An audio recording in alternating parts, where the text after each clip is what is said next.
ఆలస్యం చేసినా, నువ్వెంత పెడచెవిని పెట్టినా, నువ్వెంత పారిపోతున్నా, నువ్వెంత నాకు కాదులే అనుకుంటూ వెళ్ళిపోతున్నా, ఆ ప్రభువు మాత్రం నేను విడిచిపెట్టడానికి ఇష్టపడట్లేదు.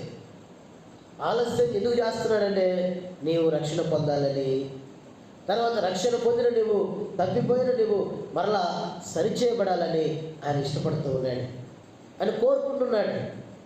ఆయన కోరుకునేటువంటి ఈ కోరికను నెరవేర్చిన వారు ఎంతో ధన్యులు అని జ్ఞాపకం చేశారు.